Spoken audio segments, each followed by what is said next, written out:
बहुत बहुत खैर मकदम है आपका इस्लामिक न्यूज़ के डिजिटल प्लेटफॉर्म आई न्यूज़ पर। जैसा कि पहली वीडियो में तारीख ब तारीख बाबरी मस्जिद का इतिहास बताया गया, अगर आपने पहली वीडियो नहीं देखी है तो एक बार उसे ज़रूर देख लें ताकि आपको तारीख याद हो जाए। मुझे उम्मीद ही नहीं, पूरा यकीन भी है कि इस सीरीज़ के बाद आपको किसी वीडियो को देखने की ज़रूरत नहीं पड़ेगी।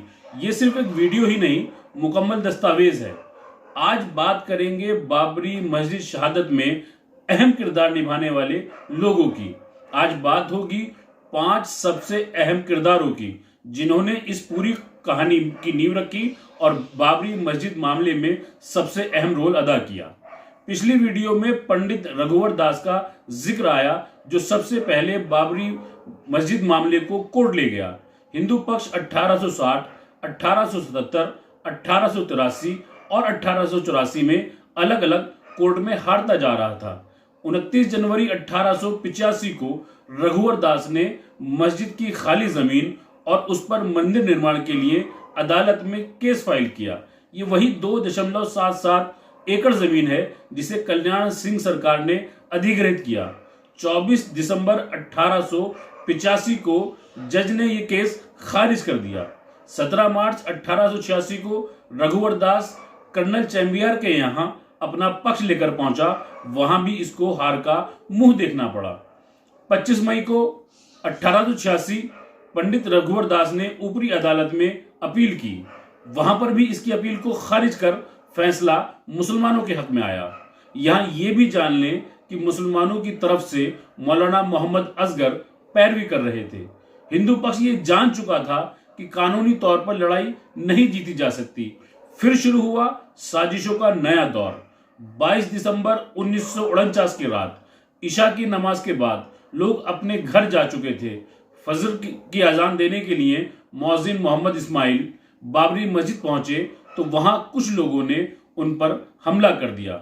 उस वक्त गोपाल विशारद अयोध्या में पर्चे बांट रहा था कि भगवान राम गर्भगृह यानी बाबरी मस्जिद के अंदर प्रकट हुए हैं और हिंदुओं को भगवान राम का प्रकाट्य दिवस मनाना चाहिए।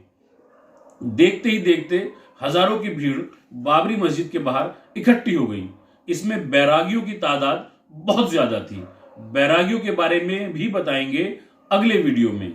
इस भीड़ का नेतृत्व अभिराम दास कर रहा था। इस घटना की रिपोर्ट कांस्टेबल माता प्रसाद पांडे ने अयोध्या थाने में दी।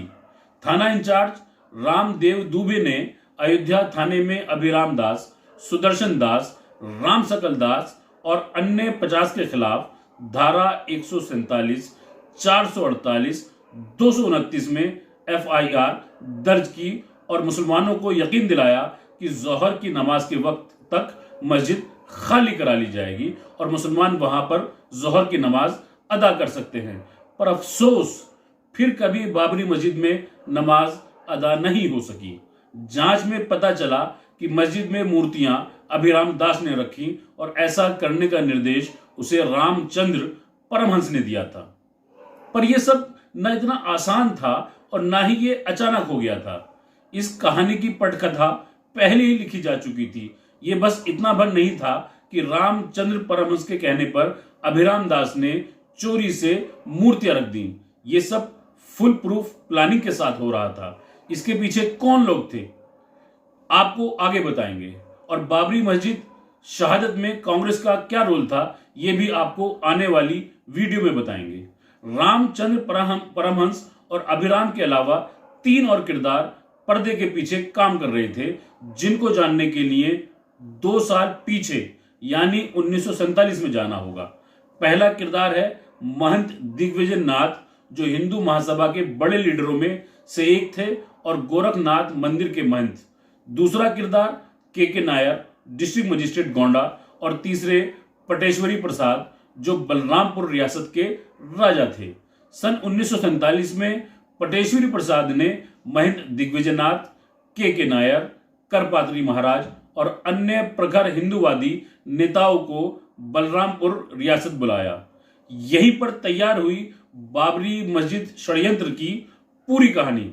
इसके बाद के नायर का ट्रांसफर 1 जून 49 को गोंडा से फैजाबाद हो जाता है और ज्यादा पावर्स के साथ, यानी डिस्ट्रिक्ट मजिस्ट्रेट फैजाबाद के साथ ही डेप्यूटी कमिश्नर फैजाबाद। इसी आदमी ने आगे जाकर इस कहानी में सबसे ज्यादा अहम किरदार अदा किया। अब वापस लौटते हैं 23 दिसंबर 1949 पर। मूर्ति रखे जाने के एक हफ्ते बाद यानी नए साल 1950 में दोबारा एंट्री होती है दो पुराने किरदारों की, महंत दिग्विजय नाथ के खासम खास हिंदू महासभा फैजाबाद के अध्यक्ष गोपाल विशारद और महंत रामचंद्र परमहंस की। इस मामले को ये दोनों अदालत लेकर चले गए। हर मोहरा अपना काम बखूबी अंजाम दे रहा था। अब आप समझ गए होंगे केस में सरकारी तौर पर कौन मदद कर रहा था। आप सही समझे, के नायर। ये के नायर जिसने बाद में स्वैच्छिक रिटायरमेंट यानी वीआरएस ले लिया और जनसंघ के टिकट पर चौथी लोकसभा में बहराइच से सांसद बना। जो लोग अदालतों में हारते चले आ रहे थे, अब हार का सिलसिला थम गया और के नायर की वजह से पूरा सिनेरियो ही चेंज हो गया। आगे क्या हुआ बताएंगे अगली वीडियो में। बिना लाग लपेट अगली वीडियो में हर उस आदमी और पार्टी के बारे में बात करेंगे जो इस जुर्म में मुलव्विस है। बाबरी मस्जिद के मुकम्मल इतिहास और बाबरी के गुनाहगारों के बारे में हमारी अगली वीडियो जरूर देखिए। लाइक कीजिए, सब्सक्राइब कीजिए और बेल आइकन का बटन दबाना ना भूलिए ताकि हमारी अगली वीडियो आप तक पहुंच सके।